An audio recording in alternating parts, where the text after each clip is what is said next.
Bonjour à tous, nous continuons notre série sur la prière.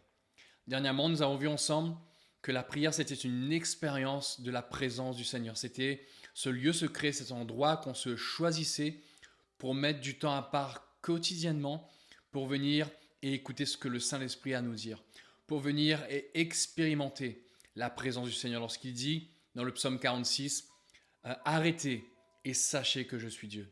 Arrêtez-vous, soyez tranquilles et faites l'expérience de qui je suis. Et bien sûr, il y a des moments où on ne ressent rien. Il y a des moments, c'est comme s'il n'y a rien qui se passe. Et souvent, on se pose la question, qu'est-ce qu'on doit faire dans ce genre de moment-là? Est-ce qu'on doit continuer à prier? Est-ce qu'il y a quelque chose de spécifique à faire? N'oubliez pas une chose, la prière, ce n'est pas produire quelque chose.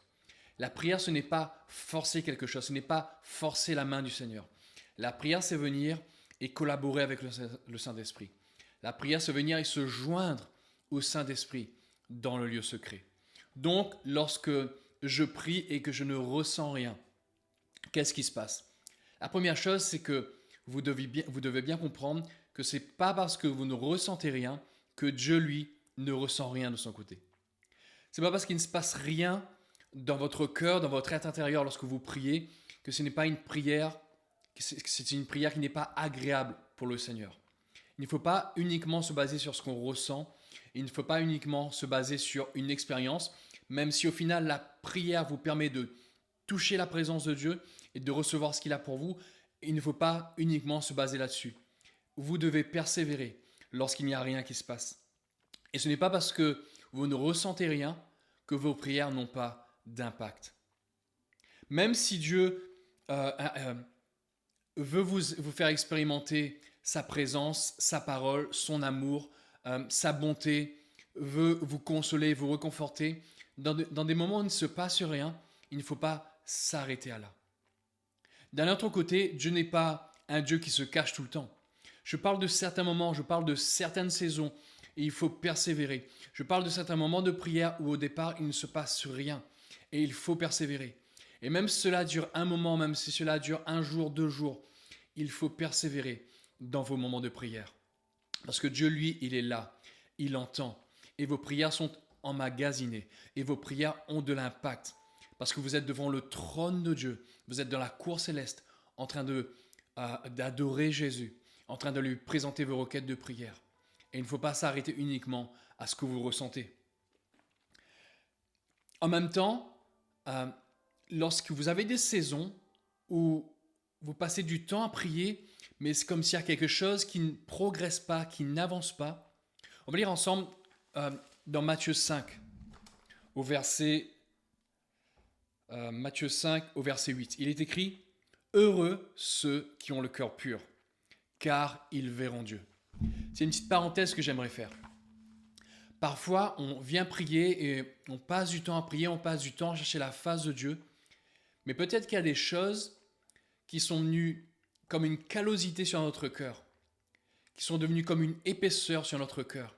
Et ça peut être tout ce qui vient affecter notre vie. Ça peut être de l'amertume, ça peut être du ressentiment, ça peut être de la jalousie, ça peut être toutes sortes de choses qui, sans s'en rendre compte, est venu créer une épaisseur sur notre cœur.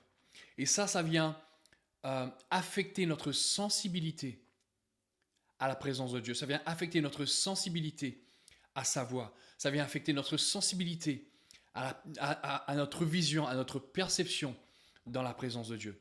Et dans ce genre de cas-là, il faut dire, Seigneur, est-ce qu'il y a quelque chose dans mon cœur que j'ai laissé entrer et qui affecte notre relation, qui affecte ma sensibilité envers toi, Saint-Esprit. Donc d'un côté, il faut faire aussi attention à ce genre de choses-là. Heureux ceux qui ont le cœur pur, car ils verront Dieu. C'est pas tomber dans une culpabilité, mais c'est juste faire attention. Seigneur, est-ce qu'il y a quelque chose aujourd'hui sur lequel je n'ai pas veillé, je n'ai pas fait attention à mon cœur, et c'est rentré. Et ça a créé une épaisseur sur mon cœur. Et quand vous vous en rendez compte que le Saint-Esprit met le spot dessus, alors il faut juste se repentir, c'est-à-dire se tourner de cela et se tourner vers Jésus. Ok? Mais donc il y a quand même ce genre de moments où tu ne ressens rien dans la prière et ça ne parle pas de cœur impur. Il y a des moments comme ça où Dieu nous demande de persévérer. Et c'est là où la discipline entre en jeu aussi. Je dis ça dans la dernière vidéo. Trouve-toi un endroit, un lieu secret. Trouve-toi une heure qui se répétera jour après jour où tu sais que là, c'est ton rendez-vous avec Dieu. Et il faut y aller. Qu'il vente ou qu'il neige, vous y allez dans le lieu secret. Qu'on soit fatigué ou pas, même s'il peut y avoir des moments où on loupe ces temps de prière-là, mais de manière générale, allez-y. Disciplinez-vous, c'est-à-dire mettez un cadre pour le lieu secret. Dans Acte 1, je ne vais pas lire, mais dans Acte 1, verset 14, la Bible dit que les disciples, les apôtres, persévéraient ensemble dans la prière. Et c'est ensuite qu'est venu le jour de la Pentecôte, là où le Saint-Esprit est descendu. Mais ils ont persévéré jour après jour et se rassemblaient dans la chambre haute et ils persévéraient dans la prière. Et c'est pareil pour le lieu secret. On doit avoir cette discipline de vie, cette vie de prière, où peu importe l'heure qu'on s'est choisi, l'endroit qu'on s'est choisi, si c'est à 5 heures du matin, tous les matins à 5 heures du matin, on doit nous trouver dans cet endroit, en train de prier. Et c'est ça, avoir une discipline de vie de prière. Et ça va porter du fruit. Dans ce genre de moment où vous ne ressentez rien, ce que vous devez faire, c'est vous aligner sur la vérité de la parole. C'est-à-dire, qu'est-ce que dit la parole de Dieu? Vous ne devez pas vous aligner sur vos émotions. Vous devez vous aligner sur la parole de Dieu par la foi. Hébreux 11:6 dit « Or, il est impossible de plaire à Dieu sans la foi. »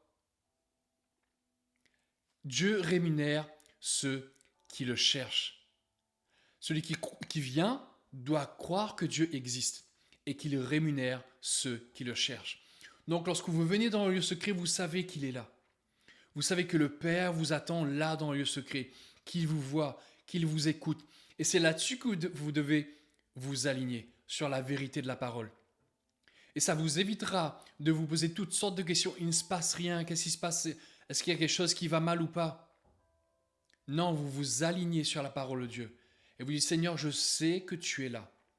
Parce que la parole de Dieu dit que je dois venir par la foi, sachant que tu existes et que tu rémunères ceux qui te cherchent. Donc je viens te chercher, Seigneur, et je sais que tu es déjà présent. Et même si moi je ne ressens rien, je sais que tu m'entends et que tu m'écoutes. Un autre verset dit dans Matthieu 6, verset 6, Jésus dit, encore une fois, on a déjà vu ce verset ensemble, il dit, mais toi quand tu pries, entre dans ta chambre, ferme ta porte et prie ton Père qui est là dans le lieu secret. Et ton Père qui voit dans le secret te le rendra. Donc vous savez que vous venez et que Dieu est déjà là à vous attendre. Parce que c'est Dieu qui vous attire dans le lieu secret en réalité. C'est Dieu qui vous appelle dans le lieu secret, vous disant « Venez à ma rencontre ». Donc vous savez qu'il vous écoute, vous savez qu'il vous voit, parce que c'est une promesse. Dans le lieu secret, Dieu vous voit, Dieu vous récompense. Donc vous vous alignez avec ça et vous priez par la foi. Et même si à l'instant T, vous ne ressentez rien, vous êtes convaincu que ses bras d'amour vous entourent. Vous êtes convaincu que sa présence vous restaure. Vous êtes convaincu que vos prières ont un impact. Pourquoi? Parce que vous êtes aligné avec la vérité de la parole et non pas avec vos émotions. Dieu se chargera de vos émotions plus tard. Dieu se chargera du ressenti plus tard. C'est lui qui décide. C'est lui qui se manifeste. C'est lui qui vous fait expérimenter ce qu'il veut que vous expérimentiez. Vous vous alignez à sa parole, à la vérité de sa parole. Comment? Vous savez que lorsque vous venez, vous ne voyez pas ces anges. Mais vous savez que lorsque vous priez, c'est dans le monde invisible que vous priez et que Dieu déjà met ses anges en activité lorsque vous ouvrez votre bouche. C'est ce qui s'est passé avec Daniel lorsqu'il s'est mis à jeûner. Il a déclenché une activité spirituelle alors qu'il ne la voyait pas. Comment? Au travers du jeûne et de la prière. Et dans le lieu secret, lorsque vous priez, c'est pareil. Vous déclenchez une activité spirituelle dans le monde invisible. Mais si vous vous arrêtez uniquement à ce que vous voyez et ce que vous ressentez, et que vous vous mettez à vous arrêter de prier, alors l'activité spirituelle cesse également. Donc il y a des moments comme ça où vous devez persévérer. Et croyez-moi, la persévérance amènera très souvent à l'expérience de la personne de Dieu. N'oubliez pas, lorsque je parle de la présence de Dieu, je parle de sa personne.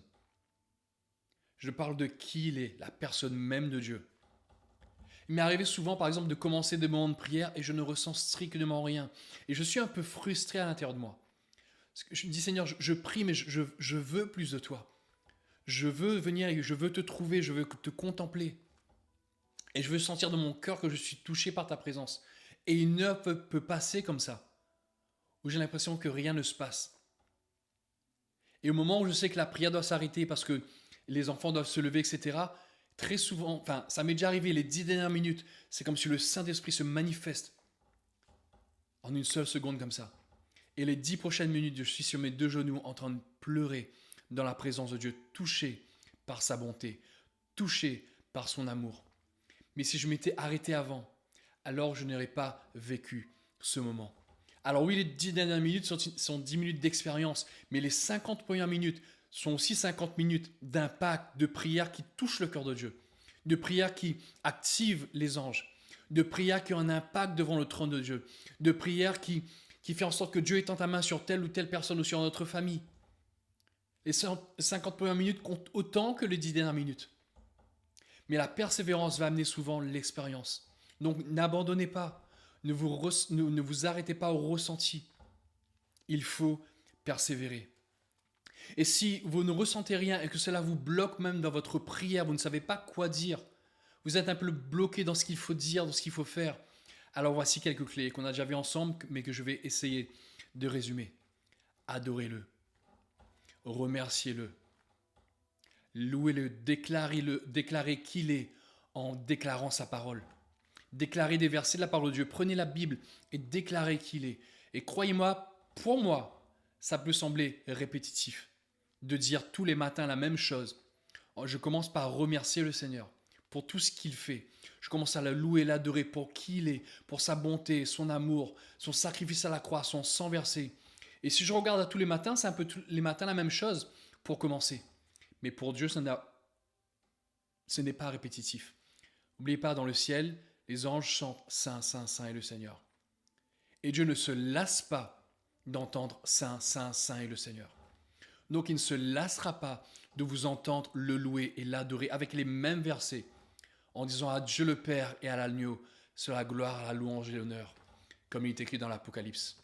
À vous entendre en disant merci Seigneur pour ta bonté, merci pour ton amour, merci pour ta justice, merci pour ta vérité. Même si vous l'avez dit la veille, que vous l'avez dit il y a quelques heures, répétez-le, il ne se lasse pas d'entendre son enfant le louer et déclarer qui il est. Donc allez-y, adorez-le, prenez des versets, lisez des versets. Et vous pouvez aussi rester silencieux devant lui, comme on l'a déjà vu ensemble. Restez silencieux, révérend dans sa présence, jusqu'à ce qu'il y ait quelque chose qui se passe. Et s'il n'y a rien qui se passe, répétez-le le lendemain. Apprenez à être silencieux et à être à sa disposition. Tôt ou tard, il vous parlera. Et non seulement ça, mais ça vous fera grandir dans la sensibilité à sa voix. Prenez beaucoup de temps de silence devant le Seigneur lorsque vous ne savez pas quoi faire. Il dit Seigneur, je suis à ta disposition. Méditez sur sa parole, lisez la parole et soyez à l'écoute. Donc quand rien ne se passe, persévérez. Alignez-vous sur la parole de Dieu. Louez-le, adorez-le, remerciez-le. Soyez convaincus que vos prières ont un impact. Soyez convaincus que l'activité spirituelle est là, dans le monde invisible. Parce que c'est d'abord dans le monde invisible. Vous y allez par la foi, parce que vous savez que celui qui vient croit que Dieu existe, qu'il est là dans le lieu secret et qu'il récompense ceux qui le cherchent. Ça arrive à tout le monde, ce genre de moment-là. Souvent. Mais souvent, lorsqu'on persévère, ça amène à entendre quelque chose de la part de Dieu, à recevoir quelque chose de la part de Dieu, à sentir que là, il y a quelque chose qui s'est passé. Des moments où vous ne savez pas, mais au moment où vous arrêtez de prier, là, vous avez cette conviction qu'il y a quelque chose qui s'est passé. Ça peut durer 30 secondes, ça peut durer 1 minute sur 1 heure de prière. Mais vous êtes convaincu que là, Dieu agit. Persévérez là-dedans. Et je vous dis à très bientôt.